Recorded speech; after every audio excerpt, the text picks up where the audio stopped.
Ini yang pertama saya sebagai korban orang tua wali yang pernah mengalami bagaimana kesulitan mendaftarkan anak-anaknya untuk sekolah di sekolah negeri yang berbasis zonasi tadi. Kalau swasta kan tidak.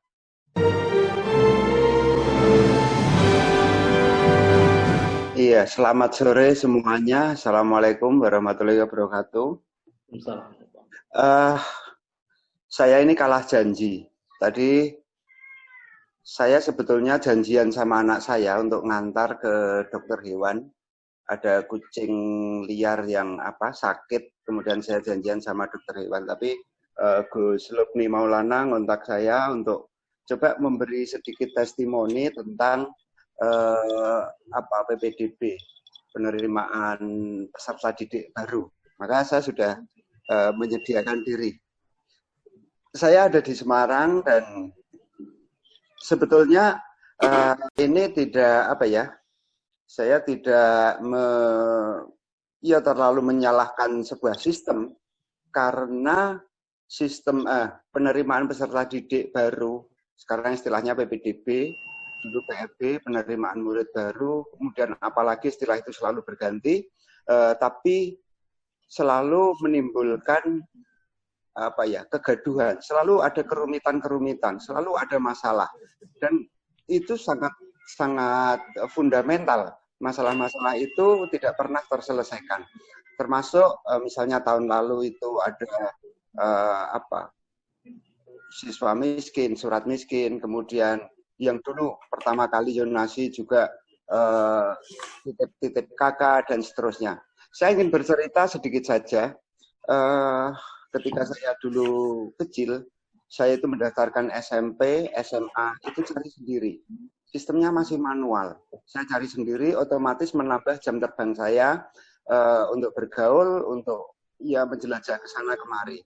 Kemudian ketika anak saya memasuki SMA, itu harus dengan model online atau memanfaatkan teknologi online, daring.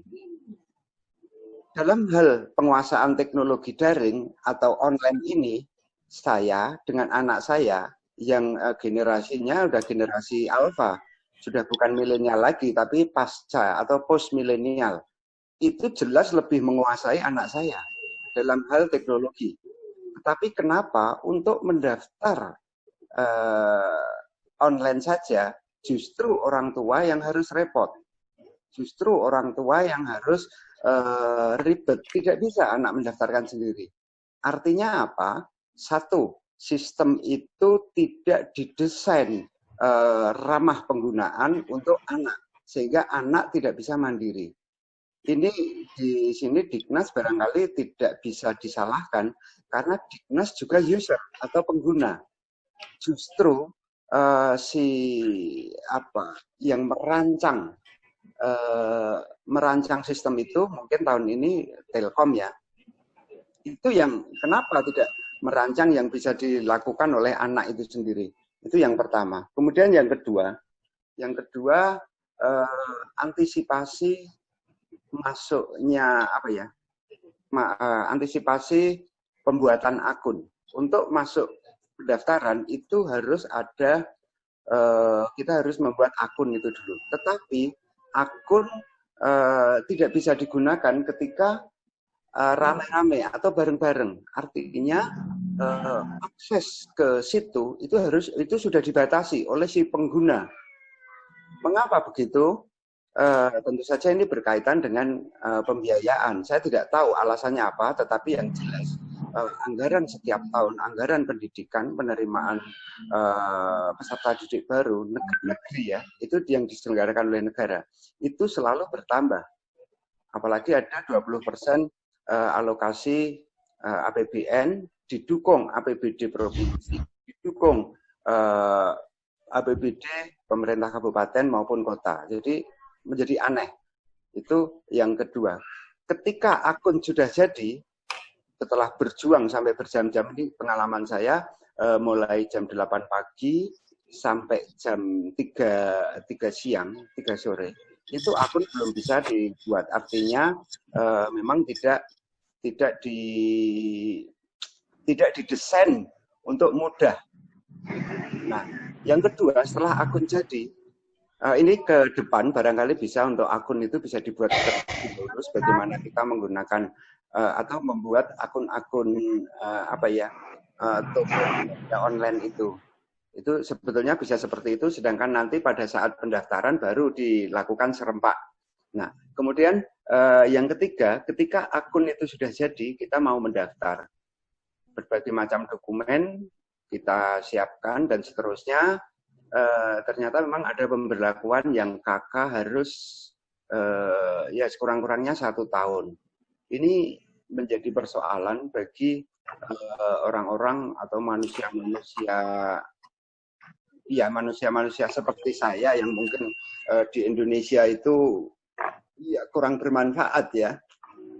Saya itu kan mungkin kurang bermanfaat bagi Indonesia sehingga ketika membuat kakak itu menjadi lama dan kakak saya baru jadi pada bulan April 2020. Kakak baru jadi bulan April 2020 itu bukan karena saya pindah domisili, bukan karena saya kenapa-kenapa, tapi ada pembaharuan data. Istri saya meninggal, otomatis data harus diperbarui. Sehingga kakak kami hanya berdua, saya dan anak saya. Tetapi itu pun tidak bisa berlaku. Saya sempat kontak Mas Ganjar sebagai gubernur. Mas Ganjar, ini ada persoalan seperti ini, bagaimana? Mas Ganjar menyarankan, cobalah gunakan surat keterangan domisili. Lalu apa gunanya kakak itu? Ketika ada kakak, ada surat keterangan domisili. Apa gunanya ada pembatasan? Itu pertanyaan saya. Nah, setelah saya menggunakan surat keterangan domisili, itu pun ternyata tidak serta-merta bisa langsung mendaftar sudah oke. Tiba pada memilih sekolah. Nah, ketika memilih sekolah itu tampilan di layar di layar komputer saya tidak muncul. Saya sampai 24 jam lebih itu. Nyaris tidak tidur menemani anak saya yang mencoba klik-klik. Saya coba kontak Kepala Dinas Pendidikan Jawa Tengah. Kemudian disarankan besok saja Mas ke Dinas Pendidikan. Nah, atas hal ini saya merasa ayem dan saya bisa menenangkan anak saya yang khawatir. Kebetulan anak saya ini alhamdulillah secara prestasi akademik mendapatkan ranking 1 kalau di sekolahnya. Kemudian secara jarak juga hanya 0,7 km dari sekolah. Tetapi betapa itu sulitnya. Saya datang ke dinas, di sana ternyata banyak persoalan yang tidak dilaporkan bersama-sama dengan saya. Kemudian kami diberi nomor antrean. Saya mendapatkan nomor antrean 78 apa 87 saya lupa itu. Kalau enggak kebalik. Kalau bolak-balik nanti jadi nomor togel ya. Saya mendapatkan nomor antrean. Sampai antrean 60, ternyata nomor antrean itu kemudian dibubarkan. Dan para orang tua atau wali murid yang hendak berkonsultasi itu dikumpulkan per 10 sesuai dengan persoalan. Persoalannya dibagi menjadi 3. Yang prestasi, yang yonasi, dan afirmasi. Setelah dikumpulkan dalam ruangan, kemudian kita sampaikan satu persatu. Kebetulan saya diberi kesempatan pertama untuk mengajukan apa yang ingin saya sampaikan, kemudian saya sampaikan. Saya tidak bisa memilih sekolah. Harapan kami dari rumah, semua orang tua itu di kepala ini ada permasalahan. Kemudian kita kontak pada orang yang bisa memberi solusi, diminta silakan ke kantor. Nah, bayangannya adalah di kantor itu kemudian didampingi petugas, rame-rame juga nggak masalah. Dibuka itu CMS-nya, kemudian dijelaskan, ini loh Mas, sampean keliru input di sini, ini loh Mas, sampean input di sini, dan seterusnya. Tapi ternyata enggak. Kami di dalam ruangan itu akhirnya dibekali 3 nasihat utama, 3 nasihat oleh Dinas Pendidikan. Nasihat yang pertama adalah lagi barangkali jaringan tidak bagus. Itu nasihat yang pertama. Saya menggunakan WiFi, speed saya 50 megabyte per second. Ini jauh di atas rata-rata warnet atau rumahan yang rata-rata hanya 10 sampai 30. Saya sudah pakai 50. Artinya dari sisi jaringan tidak ada masalah. Kemudian nasihat yang kedua, saya sangat senang karena nasihat yang kedua itu adalah oke, untuk permasalahan ini akan kami catat dan kami laporkan. Nah, itu nasihat yang ketiga. Solusi yang ketiga dari Dignas. Solusi yang kedua. Nah, solusi yang ketiga ini yang paling menarik dan menunjukkan bahwa bangsa ini sangat religius adalah saya waktu itu tanya, adakah solusi lain yang lebih teknis sifatnya?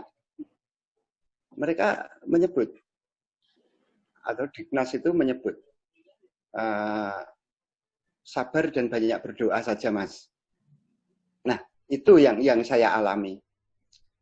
Tapi saya tidak boleh jengkel. Saya tidak boleh jengkel. Sebagaimana SMA, SMP itu kan juga berganti-ganti. Sistem juga berganti-ganti. Dulu zaman saya SMA. Kemudian sempat menjadi SMTA. Sempat menjadi SLTA. Sempat menjadi, kemudian SMU. Kemudian balik lagi ke SMA. Itu yang SMA. Belum yang lain-lain, SMP, yang macam-macam. Apakah pergantian-pergantian itu sekadar pergantian nomenklatur untuk anggaran atau apa, saya tidak begitu tahu, dan ya beginilah khas Indonesia lah pokoknya, supaya kita bisa setiap tahun ada heboh-heboh dikit, setiap tahun ada gaduh-gaduh dikit, karena kalau nggak gaduh itu rasanya juga gimana gitu loh. Kalau nggak ada kegaduhan itu kan apa, kangen atau gimana gitu. Jadi ini sebuah kearifan lokal, ya memelihara kearifan lokal dengan kegaduhan itu, supaya nanti kalau sudah gaduh bisa rukun lagi. Nah, saya tidak akan berbicara solusi, tetapi yang jelas di saat akhir itu, di detik-detik terakhir itu, saya akhirnya bisa mendaftarkan anak saya sesuai dengan saran Mas Ganjar menggunakan surat keterangan domisili. Karena kakak saya tidak berlaku. Nah, yang kemudian menjadi persoalan adalah seleksi. Seleksi itu kalau sistem zonasi, sebagaimana anak saya, itu menggunakan kriteria yang pertama adalah jarak. Jarak saya ke sekolah itu 0,7 km. Yang kedua adalah usia. Berikutnya baru ke prestasi akademik. Anak-anak yang seperti itu barangkali tidak punya ruang atau tidak perlu diberi ruang. Jadi lebih baik ya udahlah, kalau anak-anak yang pintar-pintar itu ya udahlah, sekolah ya sekolah aja buat seneng-seneng mencari teman. Kalau perlu nggak usah belajar. Kalau perlu ya nggak naik kelas, nanti kan usianya tua. Kalau usianya sudah tua, lebih mudah mencari sekolahan. Barangkali itu saja. Gus Lukni juga kawan-kawan yang lain yang sudah tergabung di forum ini, sedikit cerita kesulitan yang dialami, lebih banyak teknis daripada kebijakan, karena saya tidak memiliki kapasitas untuk mengkritisi kebijakan. Jadi saya lebih baik menertawakan saja, karena menertawakan diri sendiri itu lebih keren daripada menertawakan orang lain. Gitu saja. Selamat sore. Assalamualaikum warahmatullahi wabarakatuh.